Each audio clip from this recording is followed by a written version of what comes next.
여러분 안녕하세요. 교수법 사전교육 2부 진행을 맡게 된 H점프스쿨 7기 장학생 김예경입니다. 반갑습니다. 자, 이번에는 중등교수법입니다. 여러분은 중학생 하면 어떤 이미지가 떠오르시나요? 조금 지난 밈이기도 하지만 저는 중2병이 무서워서 그 누구도 대한민국을 건드리지 못한다. 이런 밈이 스치듯 떠오르기도 하는데요. 그만큼 중학생이라는 시기는 질풍노도의 시간이자 도대체 내가 누구인가? 하고 자신에 대해서 처음으로 탐색하고 고민하는 시기인 것 같습니다. 중학생이 되면 처음으로 교복이라는 것을 입어보게 됩니다. 여러분은 교복을 처음으로 입어본 순간, 그 순간이 떠오르시나요? 저는 왠지 이 옷을 입었을 때 무게감과 책임감을 느끼게 되더라고요.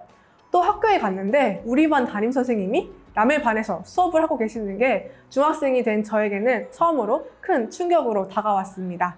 제가 중학생 관련해서 여러 콘텐츠를 찾아보면서 이런 글을 봤습니다. 중학생이 받는 잔소리 특징 탑3. 자, 중1, 너 초등학생 아니야.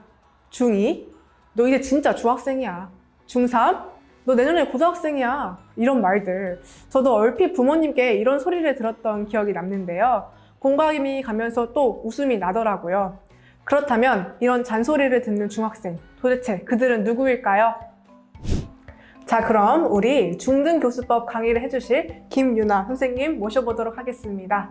선생님 안녕하세요. 와주셔서 정말 감사합니다. 간단하게 자기소개 부탁드릴게요. 안녕하세요. 월촌중학교에서 국어 과목을 가르치고 있는 김유나입니다. 반갑습니다. 네, 선생님 정말 반갑습니다. 중학생인지라 질풍노도의 아이들을 맡고 계시는 선생님이셔서 마음을 편안하게 가라앉히시라고 제가 따뜻한 차를 준비해봤습니다. 어떻게 차 좋아하시나요? 네. 저는 평소에 커피보다 차를 더 자주 마실 정도로 차를 좋아하는데 이렇게 취향 저격으로 감사합니다. 커피보다 차를 더 좋아하신다니까 혹시 그러면 즐겨 드시는 차 종류가 있으신가요? 저는 자몽차 이런 과일차도 좋아하고 이제 페퍼민트를 많이 마시는 편이에요. 혹시 페퍼민트 좋아하시면 네. 민초파 하신가요? 저는 민초파입니다. 저도 민초파인데 요즘 민초파 찾기가 살짝 드물더라고요. 그쵸, 저는 민초를 좋아하는데요. 사실 민초가 그 화하면서도 또 달달한 초코도 섞여 있고 그렇잖아요. 살짝 그런 면이 중학생 친구들과 조금 비슷한 것 같아요. 애들이 정말 화하게 귀엽고 정말 좋을 때도 정말 많지만 아무래도 감정 기복이 심할 때다 보니까 또 힘든 점도 있죠. 달콤 씁쓸한 중학생이라 점점 더 제가 중학생에 대해서 궁금해지는데요. 그러면 본격적으로 김유나 선생님의 중등교수법 강의 들으러 가볼까요? 안녕하세요, 장학생 여러분. 아까 예경쌤과 함께 인사를 드렸던 이번에 중등교수법 강의를 맡게 된 김유나라고 합니다. 만나뵙게 돼서 정말 반갑고요. 저는 오늘 이렇게 주제를 잡아봤어요. 쌤도 학생도 즐거운 멘토링 노하우라는 제목으로 한번 강연을 해보려고 하는데요. 일단은 저에 대한 소개를 조금 더 먼저 드리겠습니다. 저는 서울에 있는 월촌중학교라는 곳에서 지금 근무 중이고요. 올해 3년차 얼마 되지 않았어요. 네, 그래서 국어 선생님입니다. 보이시는 사진은 작년 저희 반 친구들인데요. 저는 이제 작년에도 중학교 2학년 담임이었고 올해도 중학교 2학년 담임을 맡아서 아무래도 여러분께 실제 학생들을 만났을 때 그런 기쁨도 있겠지만 뭔가 고충 같은 것들을 좀 이해해 드릴 수 있지 않나 생각이 들어요. 그래서 저에 대한 소개는 여기까지로 하고 들어가면서 제가 여러분들께 여쭤보고 싶은 게 있어요. 혹시 이제 처음 멘토링을 이번에 하시면서 설렘도 막 가득하시고 어떤 학생들을 만날까, 내가 만나는 친구들은 어떤 친구들일까 이런 생각을 아마 해보셨을 것 같아요. 혹시 그렇다면 여러분이 만나게 될 학생들이 원하는 멘토 선생님은 어떤 선생님일까? 이 생각도 혹시 해보신 적 있으신가요? 잠깐 생각할 시간을 드리겠습니다. 아마 이제 자기 머릿속에 각자의 그 멘토 선생님 상이 떠오르셨을 것 같아요. 제가 선택지를 2가지 가져왔습니다. 혹시 무엇을 선택하실지 한번 골라주시겠어요? 첫 번째로는 완벽하게 준비해서 거의 막 인간 강사급이에요.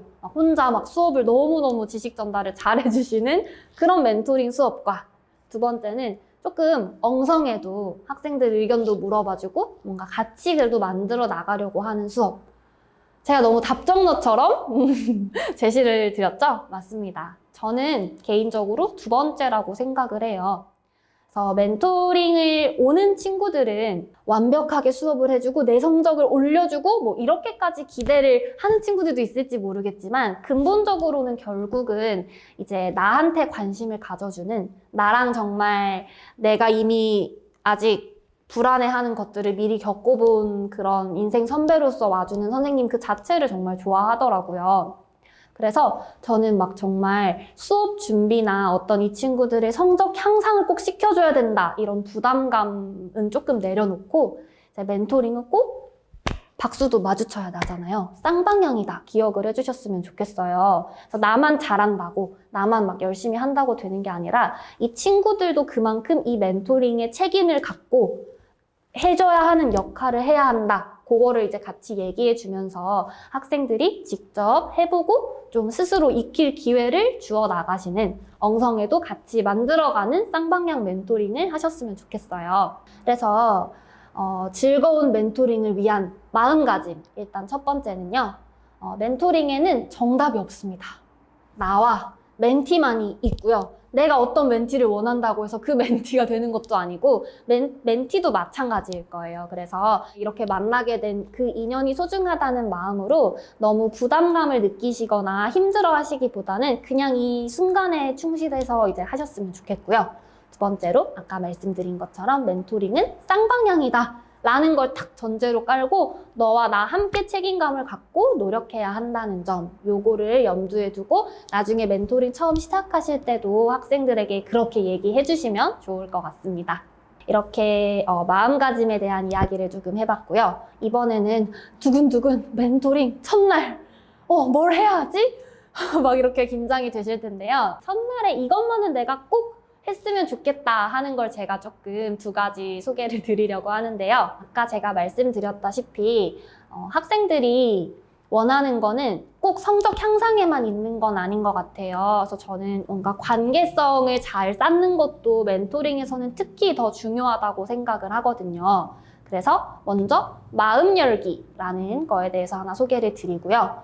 그러고 나서 조금 더 수업이 서로 힘들지 않게 진행될 수 있도록 수업 수칙을 만드는 것에 대해서도 하나 소개를 드리도록 하겠습니다. 마음 열기, 이거를 저는 아이스 히팅이라고 불러요. 혹시 아이스 브레이킹 들어보셨죠? 네, 보통 이제 낯선 사람들끼리 만나서 뭔가를 하기 전에, 활동을 하기 전에 그 사람들 사이에 있는 얼음, 벽을 깨뜨린다는 의미로 우리가 아이스 브레이킹을 많이 하는데요. 아이스 히팅도 벌써 뜻을 아시겠죠? 그렇습니다. 이제 우리 처음 만난 낯선 이 환경에서 멘티들과 멘토가 함께 이 마음의 벽을 좀 녹이는 활동을 이제 아이스 히팅, 마음 열기라고 하는데요. 근데 사실 우리가 그냥 스몰 토크 하라고 하고 그냥 인사하라고 하면은 안녕 얘들아 밥은 먹었어? 이러고 더 이상 봐봐 네 그렇구나 이러고 나서 되게 어색하잖아요. 그래서 특히 이런 건 저도 사실 잘 못하거든요. 그래서 뭔가 이제 선생님이 그런 일상들의 이야기를 하면서 멘티들이 마음을 열고 또 그 다음 멘토링에도 조금 더 자기 표현하며 적극적으로 참여할 수 있도록 워밍업을 하는 시간이라고 생각하시면 될 것 같아요. 또 이렇게 아이스 히팅 시간을 수업하기 전에 한 5분 정도만 갖고 시작을 해도 아이들이 이제 서로의 취미나 관심사 같은 것도 자연스럽게 알아갈 수 있어서 이 아이스 히팅을 저는 굉장히 강조를 하는 편입니다. 좋죠. 하면 좋겠지. 그럼 이제 어떻게 하는가가 문제죠. 그래서 제가 이제 여러분이 참고하실 수 있도록 되게 다양한 아이스 히팅 방법들 중에서 제가 자주 사용하는 것들을 좀 소개해 드리려고 무려 PDF 파일로 사용하는 방법과 예시들 이런 거를 조금 정리를 해왔습니다. 그래서 아마 공유를 해주실 거예요. 지금 보시면 진진가, 취향 빙고, 밸런스 게임 아시죠? A랑 B 중에 선택, 뭐, 김 없이 김밥, 뭐 이런 거 있잖아요. 그래서 고르는 거. 그리고 초성 게임, 훈민정음, 또 그려서 하는 캐치마인드. 이 밑에 두 가지는 제가 개발한 건데요. 주제가 있는 말하기, 글쓰기, 비유로 표현하기까지. 사실 이거를 사용하는 데는, 이걸 사용해서 이제 아이시팅을 하는 데는 그렇게 오랜 시간이 걸리지 않는데요. 이걸 하면서 자연스럽게 좀 더 소통할 기회를 마련한 다음에 수업에 들어가시면 훨씬 더 부드럽게 연결이 돼서 이제 수업이 진행되고 또 서로 더 알아가실 수가 있을 거예요. 그래서 시간상 제가 다 소개드리지는 못하고 PDF 파일 참고하셔서 하나씩만 그냥 해보세요. 이게 처음에 이런 거 시도하려고 하면 저도 그렇게 막 외향적이고 적극적인 사람은 아니거든요. 앞에서 뭔가 진행하는 게 굉장히 부담스러워요. 특히 게임은 재미없으면 어떡하지? 노잼이면 이런 부담이 좀 있는데 사실 멘토가 이 아이스 히팅에서 해주는 역할은 판을 짜주는 역할입니다. 조금 부담이 되실 수 있겠지만 그래, 내 역할은 판만 짜주는 거야 라는 생각으로 한번 도전해 보셨으면 좋겠습니다.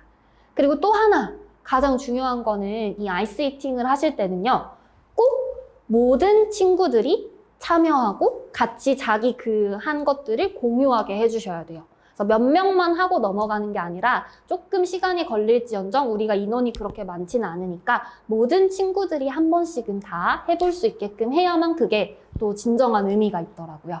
그래서 그런 당부까지 드리면서 마음 열기는 이렇게 소개해드렸습니다. 네, 그 다음에는 이제 멘토링 첫날에 제가 꼭 했으면 좋겠다 하는 걸로 수업 수칙 만들기를 제안을 드리는데요. 수업 수칙이라는 건요, 여러분 규칙이라는 말은 많이 들어보셨을 거예요. 그죠? 근데 규칙은 약간 그 규정에 따라서 상과 벌로 통제가 되는 반면에 수칙이라는 거는 이제 학생들이 수업 중에 따라야 할 절차라고 조금 그게 다르다고 생각을 해주시면 돼요. 그래서 이 수업 수칙은 이제 이 수업 수칙을 따라야 하는 모든 구성원들이 함께 그 필요성에 공감을 하고 자발적으로 동의를 얻어서 만든다고 이렇게 생각을 해주시면 될 것 같습니다. 그렇다면 이 수업 수칙은 어떻게 만들어야 하는가? 일단은 이 수업 수칙을 만들 때는 요걸 먼저 말씀해 주시는 게 좋아요. 멘티의 의견, 너희들과 함께 만들어서 너희 의견을 반영하려고 지금 함께 만드는 거다. 그만큼 너희들의 자율성을 주는 만큼 책임감도 있게 같이 따라야 하는 거라는 그 공감을 먼저 얻고 시작을 하시는 게 좋고요. 멘토 선생님이 이 수업 수칙을 만들 때 꼭 해주셔야 하는 역할은 다양한 문제 상황들을 조금 얘기할 수 있게끔 해주시는 것 같아요. 그래서 멘토링을 하면서 생길 수 있는 문제 상황에 대해서 학생들도 이제 또 선생님도 같이 떠올려 보고 그럼 이 문제 상황이 생겼을 때 우리 어떻게 하면 좋을까라고 해서 그 수업 수칙을 같이 의논해서 정하시면 됩니다. 그래서 요거는 뭐 다양하게 상황에 맞게 추가하거나 뺄 수도 있고 중요한 건요. 이거를 만들기만 하고 어느 순간 사라졌어. 흐지부지 돼버린다거나 그런 경우가 많아요. 특히 저는 이제 학교에서도 그런 경우가 꽤 많거든요. 그래서 이거를 이제 잘 보이는 곳에 같이 하나 써놓고 들고 다니면서 일관성 있게 적용해 나가시는 게 이걸 만드는 것만큼이나 중요하더라고요. 그래서 수업 수칙 만들기까지 멘토링 첫날에 여러분들이 조금 하셨으면 좋겠다 하는 거를 제가 소개해 드렸습니다. 네, 그러면 이제는 여러분들이 멘토링에서 수업을 하실 때 좀 사용할 수 있는 그런 전략들을 소개해 드리려고 하는데요. 그래서 지금 제가 보여드리는 화면을 보시면 저는 멘토링 시작할 때 이 관계성 좀 마련할 수 있는 마음 열기, 아이스 히팅을 한다고 말씀드렸죠. 그래서 그거에 대해서 아까 소개를 드렸고 수업 관련해서는 전략을 수업 전, 중, 후로 나누어서 여러분이 사용하실 수 있는 전략들을 소개해 드리려고 해요. 지금 한번 화면 보시면 수업 전에는 이제 오늘의 수업 목표 제시하기. 너무 당연한 말인데 어떤 건지 한번 보고요. 그리고 수업 중에는 멘토가 코칭할 때 사용할 전략과 멘티가 이제 활동할 때 참여할 수 있는 전략 말씀을 드리고 마지막으로 이제 수업 끝날 때 복습 및 마무리 활동은 어떻게 할 수 있나 이렇게 한번 과정대로 한번 저희가 한번 살펴보도록 하겠습니다. 일단은 수업 전 전략으로 제가 오늘의 수업 목표 제시하기라고 했는데요. 사실 저는 임용고시를 보잖아요. 그래서 임용고시를 보면은 수업 실현을 할 때 꼭 학습 목표를 쓰라고 그럽니다.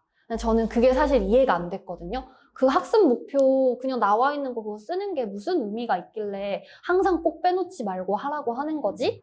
라는 의문을 늘 가졌었는데 실제로 제가 교사 생활을 하면서 그래서 쓰라고 하는 거구나. 중요한 건 다 이유가 있구나 라고 느꼈었어요. 그래서 멘토링을 하실 때도 사실은 수업 목표나 뭐 그 학습 목표는 조금 그냥 지나쳐 버릴 수도 있는 건데 제가 이제 소개를 드리는 이유는요.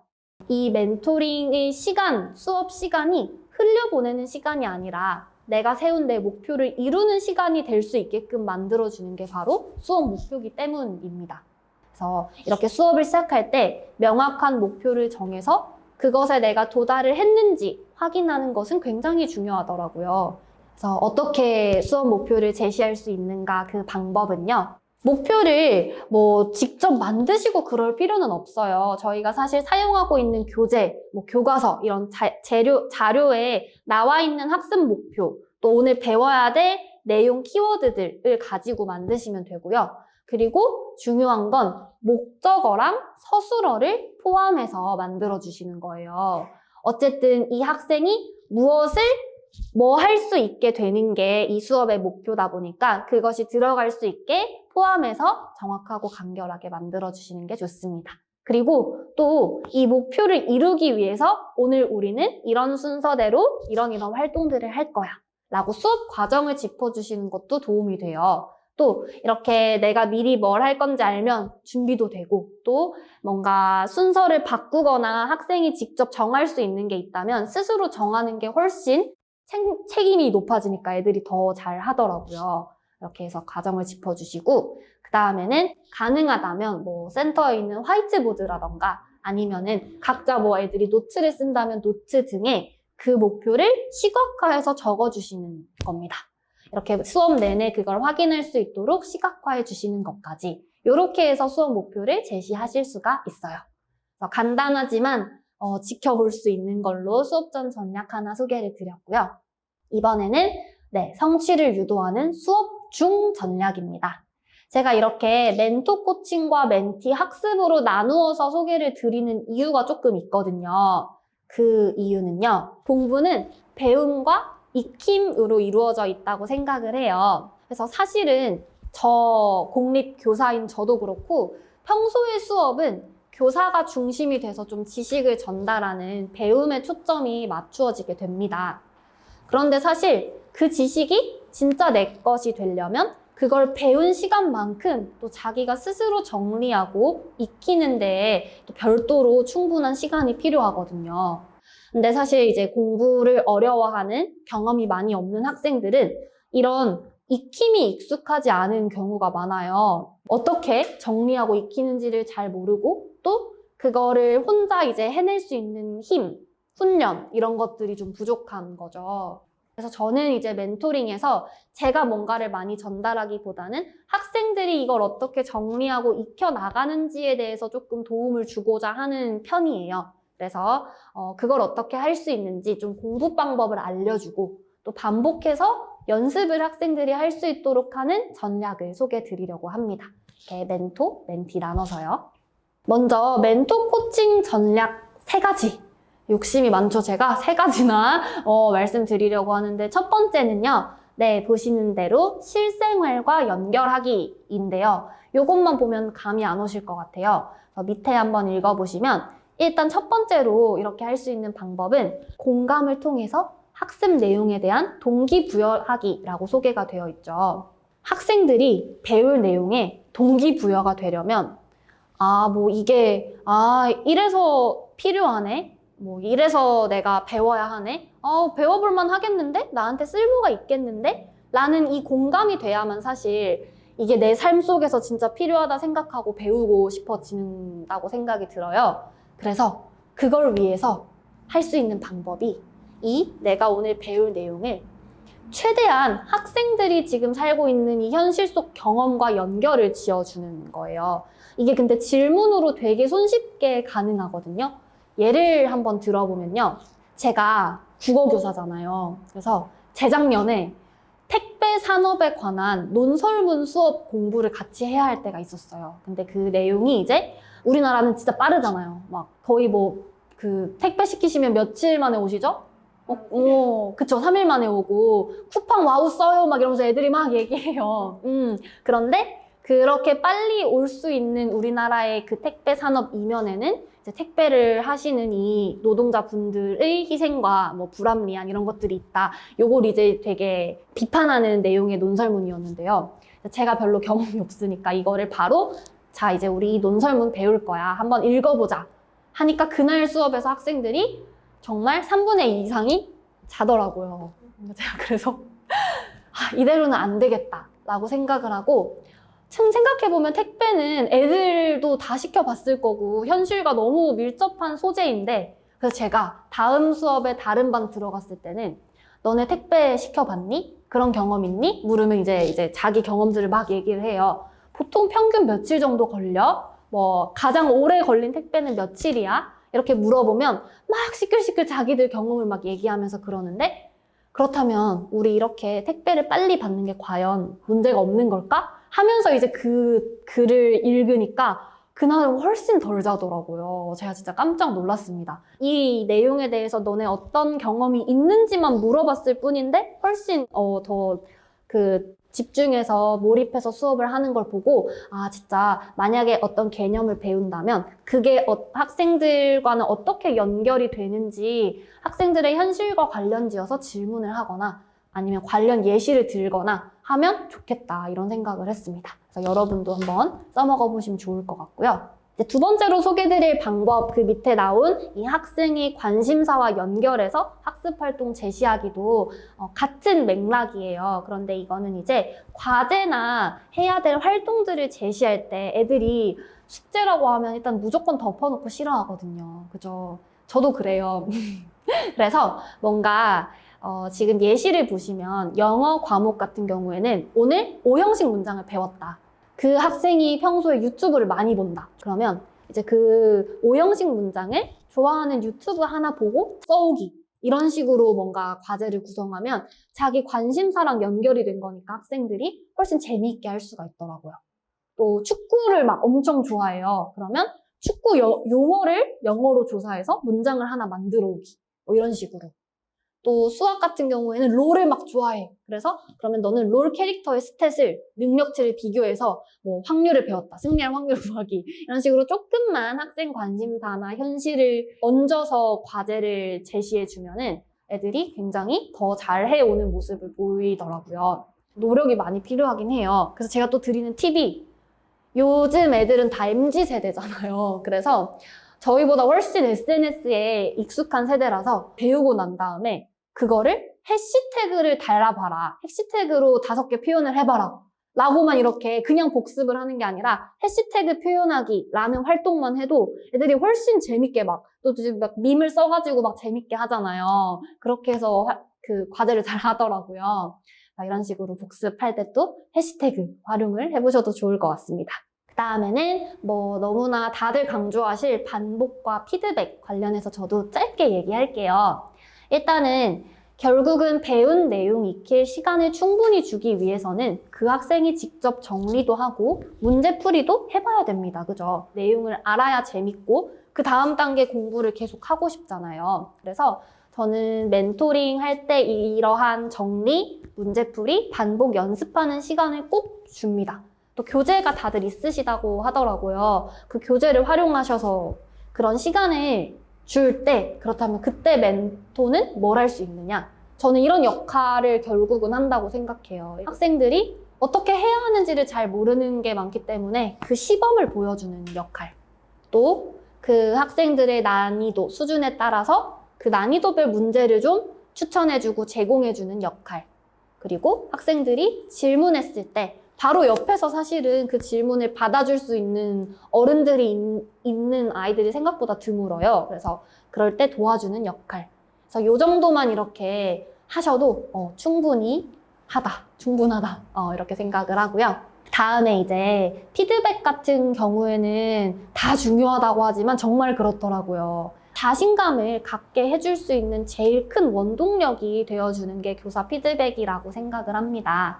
그래서 이 피드백도 근데 너무 내 성향에 안 맞게 막 과도하게 뭐만 해도 잘했다, 최고다 뭐 이렇게 하실 필요가 전혀 없어요. 그냥 자기 평상시 성향대로 하시되 오히려 너무 작은 것도 칭찬해주면은 결국은 이 선생님은 나에 대한 기대치가 낮은 거구나 라고 애들이 그렇게 다 뉘앙스를 압니다. 그래서 오히려 과도한 칭찬보다는 근데 나는 너가 요것도 충분히 도전해보면은 해볼 수 있을 것 같은데? 이런 것도 사실 피드백이죠. 다만 이때 이제 학생이 뭔가 노력했고 관찰해서 알아내서 그런 포인트를 찾아서 칭찬을 피드백을 해주시면 그게 정말 아이들한테는 이 쌤이 내가 열심히 한 부분을 알아줬어 라는 나 진짜 이 부분이 좀 좋았는데 나 잘하나 봐 그런 자신감을 얻을 수 있는 계기가 되거든요. 그래서 그 부분만 한번 생각해 보시면 좋겠습니다.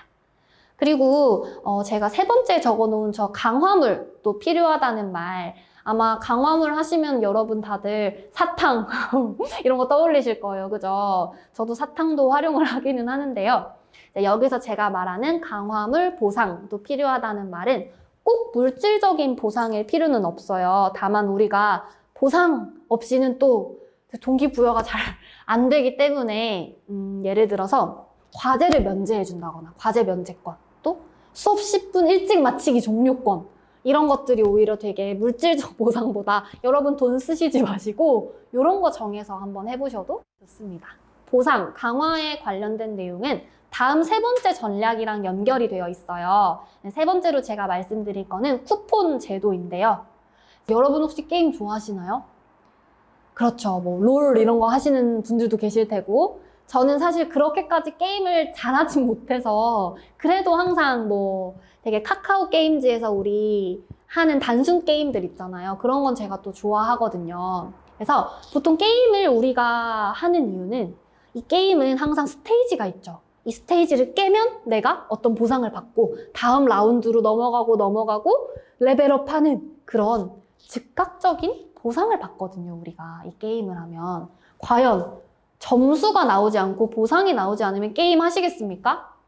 안 합니다. 그죠? 그래서 이 수업에서도 게임처럼 뭔가 내가 사실 공부는 바로바로 피드백이 주어지고 뭐 성적이 막 바로 향상되는 게 아니라서 힘들잖아요. 그래서 조금 더 이 수업을 할 때 즉각적으로 피드백 보상을 해주실 수 있는 방법이 이 쿠폰 제도입니다. 여러분 쿠폰 다들 사용하시죠? 이제 뭐 음식점 같은 데 가서 찍어주는 그 쿠폰 사실 말씀드리는 거예요. 그거를 이제 수업에서 도입을 하는 거죠. 그래서 이 쿠폰 도장을 하나 받을 때 내가 이걸 달성했구나 라는 성취 경험을 하고 실시간으로 피드백을 받게 됩니다.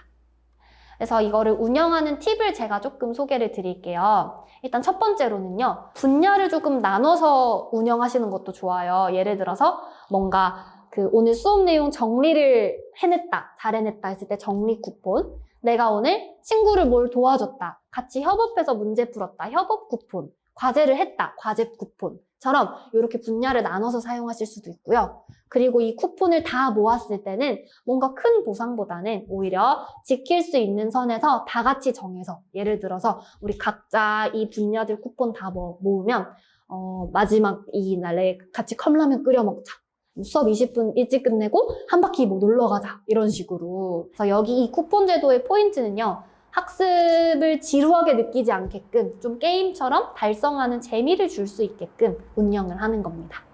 이렇게 해서 멘토 코칭 전략 소개를 드렸고요. 이번에는 이제 멘티들이 자기 스스로 익혀나갈 수 있는 전략 2가지 한번 소개해 드리겠습니다. 첫 번째로는 멘티들끼리 짝지어서 공부할 수 있는 설명하기 전략인데요. 일단은 혹시 화면 한번 봐주시겠어요, 여러분? 제가 A그룹과 B그룹에 대해서 지금 소개를 드렸어요. 이 친구들이 똑같은 내용을 배우는데요. A그룹한테는 이거에 대한 시험을 볼 거야 라고 안내를 했고, B그룹한테는 이거 배우고 나서 친구한테 이 내용 설명해 줄 거야 라고 했습니다. 근데 실제로는 배우고 나서 시험을 본 거죠.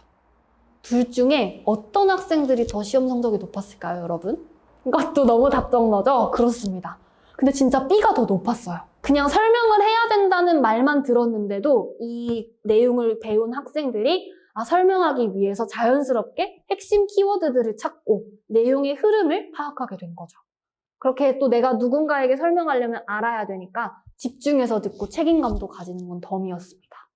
그래서 저도 이제 이 설명하기 공부법을 여러분들이 멘티들이 활용하실 수 있게 절차 5단계를 가지고 왔어요. 이 5단계 내용이 많은데 간략하게 말씀을 드릴게요. 일단은 첫 번째로는 먼저 학생들이 설명하기 위한 내용을 파악하고 키워드 정리할 시간이 필요하겠죠. 이때 내용을 파악할 때는 여러분이 이제 요거를 소개해 주실 때 중요한 내용, 그렇지 않은 내용부터 구분해라. 요걸 알려주세요. 보통 중요한 내용은 뭔가 학습 목표에 나와 있는 키워드들 또는 첫째, 둘째 이런 식으로 서술된 내용들에 많다.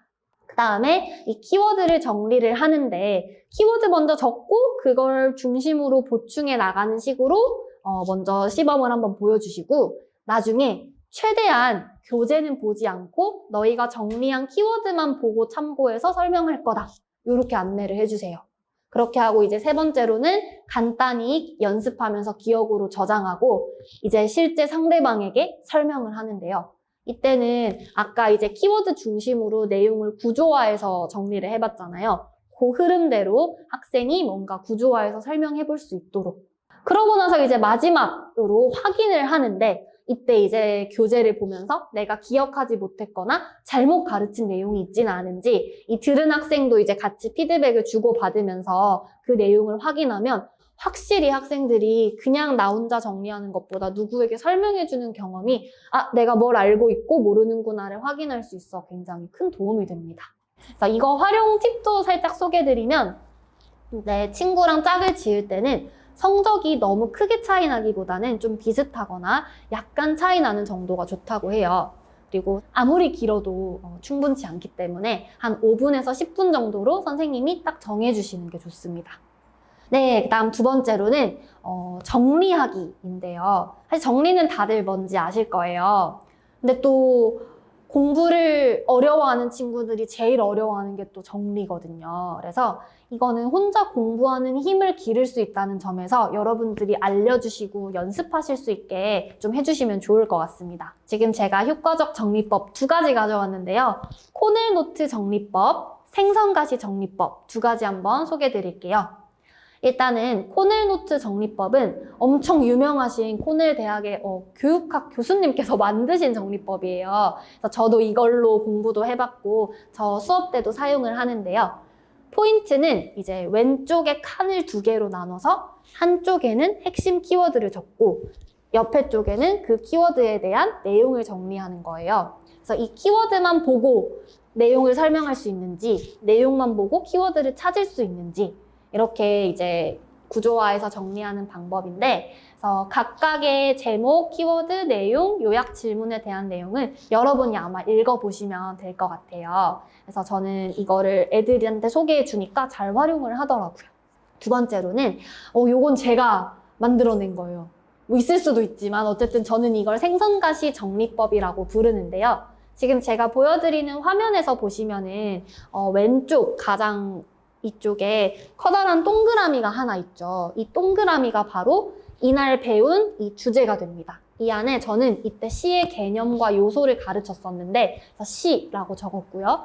거기에 따라서 이렇게 긴 선을 그리고 각각의 이 가시들을 그립니다. 이 가시들이 이 배운 내용의 흐름에 따라 지금 정리가 되어 있죠. 그래서 보시면 시는 생각이나 느낌을 운율, 압축적인 형식, 심상, 이미지 이게 3가지 요소예요. 그거를 통해서 표현한다. 그리고 이 시어는 함축성을 갖는다. 사실 제가 가르친 내용의 가장 큰 뼈대들이었거든요. 이 뼈대들을 이렇게 생성 가시대로 정리를 해서 나중에 세부적인 내용은 요거를 보고 또 더 채워 넣는 이런 식으로 정리하는 방법인데요. 요거를 수업에서 활용하실 때 효과적일 때는 지문 같은 거 있죠. 어떤 글을 읽고 사실 지문은 흐름이 있기 때문에 그 흐름대로 글을 요약하는 데 굉장히 좋습니다. 그래서 이 방법 사용하실 수 있고 저처럼 개념 학습한 후에 간단하게 요약하는 방식으로도 그래서 아마 이런 정리 방법으로는 마인드맵을 많이들 사용을 하실 텐데 저는 제 방법이 있어서 하나 소개해드렸어요. 네, 이제는 드디어 수업 후 전략입니다. 이거 같은 경우에는 이제 수업을 마무리할 때 복습과 어떻게 마무리하면 좋은지 그거에 대해서 조금 소개해드리도록 하겠습니다. 저는 본 수업 활동만큼이나 마무리가 중요하다고 생각을 해요. 왜냐하면 이렇게 마무리를 하는 시간을 가져야만 오늘의 수업을 스스로 되돌아보고 내가 얼마나 기여했는지 그 기여도 확인을 할 수가 있게 됩니다. 그래서 조금 더 내가 이 수업에서 책임감을 갖고 책무성을 갖고 아이들이 임할 수 있게끔 또 할 수가 있고요. 또 이렇게 복습과 멘토링 마무리 피드백을 주고받는 과정에서 이 학생들도 또 멘토 선생님들도 서로를 더 관찰하고 칭찬, 소통할 기회가 생겨요. 또 더불어서 오늘 내가 한 수업에 대해서 이 소감을 받는 게 결국은 내 수업의 피드백을 받는 과정이 되거든요. 나도 조금 더 나은 수업을 할 수 있는 방향으로 나아갈 수 있다는 점. 그래서 제가 소개해드리는 how, 어떻게 하느냐는 좋아해라는 엄청 간단한 방법과 성장일지, 혹시 아이들이 뭐 노트를 쓴다면 활용해 보실 수 있는 방법 2가지만 말씀을 드릴게요. 좋아해는 사실 줄임말입니다. 네, 그래서 좋았던 점, 아쉬웠던 점, 해보고 싶은 점 이렇게 3가지를 그냥 우리 오늘 수업 끝났다 안녕 하기보다는 이렇게 간단하게 이 각각에 대해서 우리 오늘 특히 너가 좋았던 점 아니면 다른 친구에게 좋았던 점, 이 수업에서 아쉬웠던 점, 스스로에게 아쉬웠던 점 이런 거 좀 적어보고 우리 공유하고 마무리하자 하면은 애들이 처음엔 귀찮아요 뭐 이러지만 또 적다 보면 또 다른 친구가 자기 얘기도 해주고 막 이러면서 공유를 하다 보면은 그날의 이 피드백도 되고 정말 어떤 점이 좋았는지 좀 더 친밀하게 마무리하는 그런 시간이 될 수가 있거든요. 요거는 제가 예전에 다른 학급에서 해봤던 사진을 좀 가지고 왔어요. 그래서 이런 식으로 그때는 인원이 많았기 때문에 이렇게 익명으로 붙이고 나중에 이제 발표도 해보고 이런 시간으로 가졌었는데요. 이게 생각보다 학생들이 또 오늘 뭘 했는지 돌아보게 되고 하니까 되게 좋더라고요. 그래서 이땐 중요한 건 멘토쌤도 당연히 작성하셔야 됩니다. 그래서 멘토쌤을 포함해서 모두가 작성하고 공유하는 시간을 꼭 가지셨으면 좋겠어요. 그 다음에는 제가 말씀드렸던 성장일지인데요. 요거는 이제 수업에서 뭔가 정리하는 시간이 따로 없었을 때 제가 하셨으면 좋겠다 하는 건데요. 각자 간단하게라도 오늘 배운 내용을 정리하고 오늘 내가 어떤 점이 좋았고 어떤 점이 아쉬웠는지 기여도도 돌아볼 수 있도록 궁금한 건 없었는지 이렇게 수업을 마무리할 수 있게끔 하는 방법인데요. 저는 배움일기라는 형식으로 제 수업에서 이렇게 활용을 하고 있어요. 제가 활용하는 방법 한번 소개해드렸고 그 뒤에는 이제 학생들이 실제로 어떻게 배움일기를 쓰는지 제가 좀 가져와 봤습니다. 보시면 뭘 몰랐는데 알게 됐다. 뭐 이런 식으로 하나밖에 안 가져왔네요. 이런 식으로 쓰더라고요, 친구들이. 그래서 여기까지 이렇게 멘토링 때 복습과 마무리는 어떻게 할 수 있는지까지 소개를 드렸습니다. 네. 길고 길었던 저의 중등교수법 강의는 여기까지였고요. 하나씩 조금씩만 하시면 될 것 같아요. 다 처음부터 하려고 부담을 느끼실 필요 전혀 없고요. 하나씩 조금씩 이라는 마음으로 즐겁게 멘토링 하시기를 응원하겠습니다. 감사합니다. 자, 그럼 이제 김유나 선생님과 함께 Q&A 시간을 가져보도록 하겠습니다. 멘토링을 하다 보면은 되게 적극적인 친구도 있는 반면 뒤에서 그냥 아무 말도 안 하고 소극적인 친구들이 있을 때가 있어요. 그러면은 이런 소극적인 친구들이 참여도를 높이기 위해서는 어떻게 하는 게 좋을까요? 네, 그쵸. 저도 이제 교사다 보니까 수업을 할 때 가장 고민 많이 하는 부분이 이제 평상시에 원래 성격이 좀 외향적이고 자기 감정이나 의견을 좀 스스럼 없이 드러내는 그런 친구들도 있지만 이제 속마음이 그렇지 않더라도 뭔가 부끄러워하고 자기 의견 표현하는데 익숙지 않은 그런 내성적 성향의 친구들이 있잖아요. 그래서 저도 그 부분에 대해서 고민을 많이 했었는데요. 그런 것과 상관없이 이제 모든 친구들이 고루고루 좀 자기 의사를 표현할 수 있게끔 하는 그런 멘티 참여도를 높이는 팁 2가지를 좀 소개를 해드리려고 합니다. 그래서 일단 첫 번째는요, 발표 방법을 다양화하는 건데요.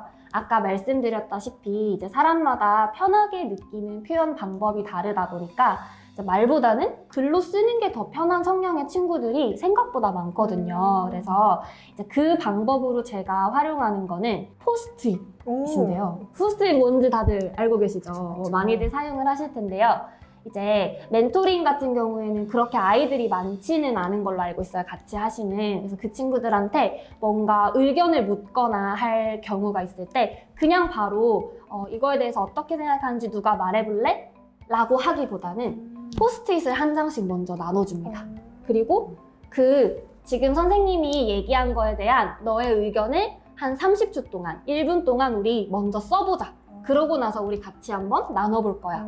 라고 한다면 사실은 막 발표 막 하고 싶지 않잖아요. 우리 모두. 너무 갑작스럽게 누군가 나에게 이제 일어나서 말로 얘기를 하라고 하면 준비가 되지 않잖아요, 우리가. 특히 이제 내성적인 친구들은 더욱더 표현하기가 어려울 거거든요. 그래서 잠깐 자기가 생각해서 적을 시간을 준 다음에 그 포스트잇을 같이 이제 공유하게 하는 방식으로 하면은 원래 적극적인 친구들 뿐만 아니라 조금 표현하기 어려워하는 소극적인 친구들도 같이 이제 조금 더, 그래서 그런 친구들이 오히려 또 적은 걸 보면은 너가 이런 생각을 하고 있었어? 이렇게 되게 잘 적는 경우가 진짜 많아요. 그래서 이 방법을 추천을 드리고요. 두 번째로는 이제 발표를 시킬 때 조금 더 학생들의 다양한 특징을 이용하는 건데요. 예를 들어서 이번에는 여기서 머리가 제일 긴 사람이 한번 얘기해보자. 아니면은 새끼손가락이 제일 좀 짧아요, 저는. 누가 더 짧은? 짧은 사람이 얘기해보자. 이러면서 이제 아이들이랑 같이 자연스럽게 조금 친밀도도 쌓고 좀 다양한 친구들에게 이제 발표를 하게 할 수 있는 기회를 줄 수가 있습니다. 그 다음에 끝이 아니고요. 참여도 높이는 팁 두 번째 이번에는 말씀을 드릴게요. 아마 이제 멘토링을 하시면서 의사를 결정해야 되는 상황이 생기실 수가 있어요. 의사 결정 방법 하면은 다수결을 많이 생각하거든요. 네, 그쵸. 네, 그런데 다수결로 하면 또 목소리 큰 친구들의 얘기가 조금 더 많이 들어가고 그럼 나는 뭐 따라가지 뭐 하는 경우들이 좀 많이 생길 수가 있잖아요. 그래서 제가 이번에 소개드릴 방법은 주먹5라는 의사결정 방법인데요. 요거는 이제 여러 가지 중에 뭔가를 선택해야 할 때 이 모든 구성원들의 선호도를 고려해서 이제 의사결정을 할 수 있는 방법이에요. 이 주먹5가 0점부터 손가락 개수에 따라 1, 2, 3, 4, 5점이에요. 네. 그래서 어떤 선택지 중에서 모두원들이 내가 생각하기에 이거 괜찮다 하면 뭐 손가락 4개 이런 식으로 펴서 모두원 손가락의 숫자를 합산한 다음에 그 선택지 중에 가장 그 손가락 숫자가 높은 걸로 이제 결정을 하는 방법이에요. 그래서 보통 이제 0점에서 5점까지 있으면 0일 때는 정말 절대 싫어, 이건 안 된다 라는 의미고요. 첫 번째 1. 싫다. 2. 별로지만 한다면 뭐 이런 느낌. 3. 괜찮네, 괜찮다. 4. 좋아. 5. 꼭 하고 싶어. 이렇게 생각하시면 돼요. 미리 하시기 전에 아이들한테 0점 같은 경우에는 정말로 내가 어떤 사유가 있고 정말 싫을 때 이 0이라고 표시할 경우에는 이유를 물어볼 거라고 얘기를 하고 사용을 하시면 그럼에도 불구하고 이렇게 0을 낸 친구가 있다 할 때 이 친구가 뭔가 이 선택지에 대해서는 불편한 게 있나? 이런 것도 체크를 하실 수가 있어요. 이렇게 멘티 참여도 높이는 팁 두 가지를 제가 말씀을 드렸습니다. 그래서 한번 그렇게 어렵지 않아요, 사용하는데. 그래서 실제 멘토링 하실 때 적재적소에 사용하시길 바라겠습니다. 선생님, 멘티 참여를 높이는 팁, 특히 이 주먹5 같은 경우는 너무 인상에 남는데요. 네, 그리고 진짜 이거는 그냥 친구들끼리 저녁 메뉴 정할 때 이럴 때도 아이들한테 알려주시면 훨씬 이제 자기 의견 표현 못하는 친구들이 자기 선호도를 확실히 얘기할 수 있어서 저도 가끔 그렇게 쓴답니다. 친구들이랑 메뉴 정할 때 주먹5 표현을 꼭 써보고 싶은데요. 그러면 이제 두 번째 질문인데, 아무래도 중학생 같은 경우에는 자아 형성이 시작되는 시기이죠. 그렇죠. 그러면 이제 공부에 대해서 진지하게 고민을 할 때가 있어요. 그러면 나 이제 공부하기 싫은데 내가 공부를 왜 해야 되나 이런 생각이 들면서 학습 태도나 과제에 대해서 되게 협조적이지 않은 태도를 보이는 아이들이 있는데 이런 아이들은 어떻게 대처하는 게 좋을까요? 멘토링에서 가장 기본 전제가 되어야 하는 게 그 친구가 이제 멘토링을 하고 싶고 할 의사가 있다는 이런 내적 동기가 필요하잖아요. 근데 그렇지 않은 경우도 실제 멘토링을 해보면 생각보다 많거든요. 그래서 그럴 때 저는 멘토 선생님들이 너무 스트레스 받지 않으셨으면 좋겠어요. 사실 멘토링의 목적을 우리가 생각을 해본다면 멘토링이 단순히 이 학생이 공부를 하게 만들어야 되고 뭔가 공부를 하는 데 있어서 성적을 향상시킬 수 있게끔 우리가 무조건적인 도움을 줘서 해내야 한다. 이런 거라고 저는 생각하지 않거든요. 오히려 조금 전에 어쨌든 이런 학창 시절을 겪었던 선배로서 도움을 줄 수 있는 그런 멘토로서 우리가 멘토링 하는 학생들을 만나면 된다고 저는 생각을 해요. 그래서 그런 친구들에게 그 친구들이 바뀌어야 해. 내가 열심히 해서 바꿔야 해. 이런 생각으로 접근하시기보다는 그렇다면 어떤 걸 좋아하는지, 어떤 거에는 좀 관심이 있고, 속마음은 어떤지 먼저 이제 그런 친해지는 과정을 좀 빌드업을 해나가시는 게 우선일 것 같아요. 저는 이제 멘토링을 할 때 앞에서도 강의에서도 말씀을 드렸지만 아이스 이팅 같이 마음 열기의 과정을 굉장히 강조를 하는 편이에요. 그래서 그런 관계성이 우선되어서 네가 어떻든 그대로 받아들여 줄 거고 도움을 줄 거야 라는 그런 먼저 믿음을 줘야만 그 다음 단계로 나아갈 수가 있더라고요. 그래서 그런 부분에서 조금 부담을 내려놓으시기를 바라고요. 그리고 저 앞에서 또 말씀을 드렸었는데 멘토링은 무조건 쌍방향이다 말씀을 드렸죠. 그래서 우리 멘토만 열심히 한다고 되는 게 아니라 멘티도 같이 책임감을 가지고 열심히 임해줘야만 그래야만 우리가 멘토링을 성공적으로 할 수도 있다는 점, 너에게도 그만큼의 책임이 부여된다는 점, 멘티, 너의 역할이 중요하다는 점을 처음에 이제 하실 때 항상 얘기를 많이 해주시고요. 그리고 이제 그렇게 빌드업 해놓은 관계성 안에서 이제 학생도 그러면 조금 마음이 열릴 텐데 그랬을 때 학습 측면에서 이제 제가 앞에서 또 소개드렸던 학습 전략 중에 하나, 그 코칭 전략 중에 하나인 쿠폰 제도 같은 거를 써서 이제 조그만 거라도 학생이 뭔가 스스로 해온 게 있으면 이렇게 쿠폰 찍어주면서 칭찬도 해주면서 이렇게 보상을 조금 주고 또 이제 그렇게 학생한테 관심을 가지게 되면 이 부분은 그랬는데 이 부분이 좋아진 게 아마 보이실 거잖아요. 그런 부분, 노력하는 부분에 대한 칭찬 조금씩 하다 보면 과제 안 해오고 열심히 안 하는 친구들은 그렇게 잘해서 열심히 해서 칭찬받은 적이 별로 없어요. 그러니까 성취 경험이 부족한 거죠. 그러다 보면 당연히 악순환처럼 더 이제 난 안 되나 보다 하게 되는데 조금씩 그런 성취 경험들을 선생님께서 이제 피드백, 칭찬으로 조금 해주신다면 사실 그게 바로 드라마틱하게 멘토링 기간 내에 좋아지지 않을 수도 있어요. 그치만 언젠가 이렇게 지지 받아봤던 경험이 그 학생한테 양분이 돼서 나중에라도 그때 그 멘토링 쌤 정말 감사하다라고 그 학생이 느낄 날이 있을 거거든요. 그래서 바로 이제 눈앞에서 좋아지지 않는다고 너무 실망하거나 스트레스는 받지 마시고 이제 제가 말씀드린 방향대로 조금씩만 한번 지도를 해주시면 좋을 것 같습니다. 아이들에게 과한 욕심보다는 그냥 아이들과 즐겁고 따뜻한 관계를 쌓는다라는 이런 마음으로 멘토링을 하는 게 중요한 것 같네요. 너무 요약이 너무 좋은데요? 네, 제가 딱 하고 싶은 말이었어요. 그러면 이제 아이들을 가르치다 보면은 아이들 사이에서 수준차가 발생할 수밖에 없잖아요. 근데 특히나 학습 속도가 다르거나 속도가 너무 느릴 때 이제 고민이 되는 부분이 있는데 이런 아이들은 어떻게 진행을 하는 게 좋을까요? 네. 이제 이거는 멘토링에 대한 저의 생각이 조금 담겨 있기는 한데요. 제 앞에서 또 말씀을 드렸는데 학습은 배움과 익힘으로 이루어져 있다고 생각을 해요. 그러니까 배우는 건 이제 아무래도 조금 더 교사가 주도적으로 지식을 가르쳐 주는 거지만 그게 자기께 되려면 반드시 익힘의 시간을 가져야 하잖아요, 우리가. 그래서 저는 멘토링은 익힘의 시간을 좀 각자 갖게끔 해주는 거. 그리고 사실 이제 공부를 많이 안 해본 친구들은 그 익힘 시간을 잘 어떻게 활용할지 모르거든요. 그래서 그 익힘의 시간 동안 각자 이제 조금 속도에 맞게 공부를 하는 거는 저는 이제 열심히 하는 의지만 있고 하다면 크게 문제되지 않을 수 있다고 생각이 들어요. 그래서 뭐 속도가 너무 느리거나 다르다는 거에 집중을 하기보다는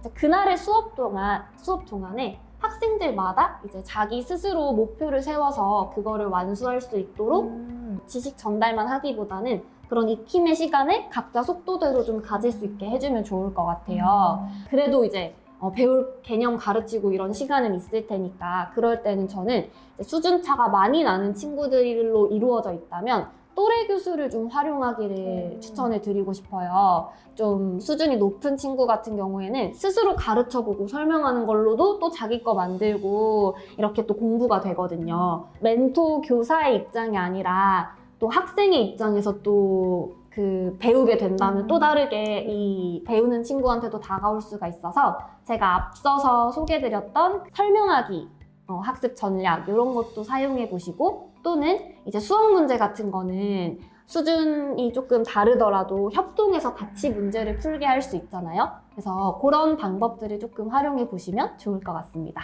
아이들에게 무조건적으로 지식을 전달하는 것보다는 아이들의 역량을 이끌어내서 또래 교수도 활동해보고 또 아이들끼리 또 배움을 나누는 과정이 저는 정말 중요하다고 생각이 드는데요. 네, 그러고 사실은 이게 교사, 멘토의 부담도 줄어듭니다. 네, 정말 좋은 방법입니다. 멘토링을 아이에게 넘긴다? 자, 그러면 우리가 이제 코로나 시대 때문에 비대면 멘토링이 거의 필수화가 되었는데 비대면 멘토링을 통해서 뭐 꿀팁을 전달하고 싶다 하시는 게 있을까요? 네, 아무래도 이제 학교에서도 저희가 비대면으로 수업을 하는 상황이다 보니 이 코로나 상황에서 제가 주로 자주 사용하는 쌍방향 수업 도구만 조금 소개를 해드리려고 하거든요. 그래서 아마 화면으로 나가고 계실 것 같아요. 4가지를 한번 가지고 와봤습니다. 일단은 줌은 다들 잘 알고 계실 거예요. 그쵸? 실시간 쌍방향 화상 수업 도구인데 이 줌 같은 경우는 제가 요걸 뭐 어떻게 사용법 이런 걸 알려드리는 건 이제 유튜브에 엄청 잘 나와 있고요. 여기서 제가 그냥 아이들이 조금 더 활발하게 참여할 수 있는 팁을 드리자면 아까 제가 학생들이 발표하라고 하면 잘 안 하니까 포스트잇으로 이제 쓸 시간을 주라고 말씀을 드렸잖아요. 줌도 마찬가지입니다. 알겠어? 뭐 이거 한번 대답해볼까? 하면 아무도 안 하거든요. 우리도 그렇잖아요. 그래서 그런 경우에 저는 이제 채팅창으로 대답을 하라고 하는데 그 채팅창으로 바로 대답을 하는 게 아니라 자, 이 질문에 대해서 30초를 드리겠습니다. 30초 동안 일단 먼저 답변을 입력해 주세요. 그리고 선생님이 엔터 누르라고 하기 전까지는 절대 누르지 마세요. 이렇게 해서 또 유예 시간을 준 다음에 그럼 엔터를 눌러주세요 하면 애들이 막 도도도도도도도 같이 막 올려요. 이렇게 하면은 발표 참여율이 훅 올라갑니다. 그래서 네, 그게 팁 하나고요. 그 다음에 두 번째로는 이제 아이들이 얼굴을 보이는 것에 굉장히 민감해 맞아. 하는 경우가 많아요. 그래서 저는 오히려 카메라 캠 이거 아니면 노트북 캠을 공부하고 있는 화면에 비추라고 얘기를 많이 해요. 오히려 얼굴을 비추는 것보다 각자 이제 그거를 비추면은 하고 있다는 것도 확인이 되고 또 다른 친구들 거를 보면 자극도 되고 그래서 굉장히 소소하지만 사용할 수 있는 그냥 팁 정도를 알려드리고 넘어가고요. 다음으로는 이제 패들렛인데요. 패들렛 같은 경우에는 이제 교사랑 학생 또 학생들 간에서도 소통이 가능한 어떻게 보면은 인터넷 담벼락이라고 생각하시면 좋을 것 같아요. 그래서 일단 이 패들렛의 장점은요. 선생님께서 이제 이 패들렛을 만들어서 아이들에게 제공하면 학생들은 이제 로그인 할 필요가 없이 간단하게 거기에 이제 자신의 게시글을 작성을 할 수가 있어요. 근데 이때 뭐 이미지, 영상, 링크 이런 거 게시가 모두 가능하고 패들렛 한 공간 안에 다른 학생들은 어떻게 작성하고 있는지 그 작성 현황을 한눈에 같이 볼 수가 있어서 그래서 제가 이제 소통이 가능하다고 말씀을 드렸거든요. 거기에 이제 댓글을 단다거나 하트를 누르는 등의 간편한 피드백도 가능해서 지금 화면을 보시면 실제로 작년 수업을 할 때 사용을 했던 패들렛 예시예요. 이렇게 제가 활동 안내를 먼저 쓰고 오늘의 학습 활동이나 과제 같은 거를 질문으로 올려놓으면 저는 그리고 예시를 같이 올리는 편이에요. 제 예시를 주었을 때 아이들이 훨씬 쉽게 잘 하니까요. 그리고 저 공유하고 싶은 답변 같은 경우는 이제 한 친구들 중에 되게 잘 써서 제가 이렇게 공유하기도 하고, 이제 쭉 밑으로 보면은 애들이 이제 답변을 올리는데 생각 외로 이렇게 적을 시간이 있고 다른 친구들 것도 읽을 수 있고 하니까 정말로 잘해서 올리더라고요. 이런 인터넷으로 간단하게 할 수 있는 패들렛을 소개를 드렸고요. 그 다음으로는 구글 설문은 뭐 다들 잘 아실 것 같아요. 그쵸? 아무래도 저는 구글 설문을 만들기도 너무 쉽고 하니까 애들 의견 조사할 게 있거나 아니면 오늘 배운 내용 간단하게 퀴즈 할 때 사용을 하는 편이에요. 역시 학생이 로그인할 필요 없고 또 응답, 이 현황을 파악하기에 제가 용이하거든요. 그래서 이것도 활용하실 수 있을 것 같고요. 마지막으로 젠보드는 들어보셨을지 모르겠어요. 한두 번 들어봐요. 조금 생소할 수 있는데 요거는 화이트보드라고 생각을 하시면 돼요. 인터넷에서 쓸 수 있는, 근데 애들이 바로 다 같이 쓸 수 있는 화이트보드인데요. 그래서 지금 제 예시를 보시면은 저는 저 엄마 걱정 기영도라는 시를 읽고 이 친구들이 인상 깊었던 표현 고르고 이유 쓰기라고 지금 이렇게 활동을 하나 올렸는데요. 이 활동 작성 칸에 학생들이 바로 그냥 여기 젠보드의 입장에서 포스트잇에 여기 포스트잇 기능이 또 있거든요. 그래서 거기에 글을 쓴다거나 그림도 그릴 수 있고 이미지 같은 것도 넣을 수 있고 해서 이제 쌍방향으로 수업할 때 이 젠보드도 한번 활용해 보실 수가 있습니다. 그래서 자세한 이제 사용 방법들은 유튜브가 정말 잘 나와 있어요. 그래서 그거 참고하셔서 즐거운 비대면 멘토링을 하실 수 있길 바라겠습니다. 김유라 선생님의 멘토링 팁을 들어보니까 저도 대학교에서 온라인으로 수업을 하거든요. 근데 저는 이 멘토링 팁을 저희 교수님한테 알려드리고 싶을 정도로 정말 꿀팁들이 많았는데요. 저는 7기 활동을 하면서 중학교 1학년, 중학교 3학년 학생들을 맡았던 적이 있어요. 학습적으로 수학이나 영어를 가르치면서는 크게 부담이 되진 않았는데 처음에 이 아이들의 마음을 어떻게 열어야 하나 그때 정말 고민이 많았습니다. 아무래도 학습 진도나 아이들의 성적도 정말 중요하지만 특히나 이 중학생들에게 있어서는 친구 관계가 압도적으로 많은 영향을 미치더라고요. 그런 점에 있어서 저한테 많이 의지하고 아이들이 공감을 바랬던 것 같아요. 한 친구가 저한테 와가지고 막 울면서 막 친구한테 이런 소리 들었고 엄마한테 막 이런 소리 들었어요 하고 이제 하소연 같이 자기 감정을 털어놨는데 그만큼 중학생 아이들한테는 감정적인 지지자가 되는 게 장학생들의 역할인 것 같습니다. 아무래도 아직 아이들은 아이들이다 보니까요. 중학생 교수법 강의는 이렇게 마무리되었습니다. 다시 한번 명광이와 효과적인 팁들을 많이 전수해주신 김유전 선생님 진심으로 감사드립니다. 감사합니다. 그러면 우리는 3부 고등교수법 강의에서 뵙도록 하겠습니다.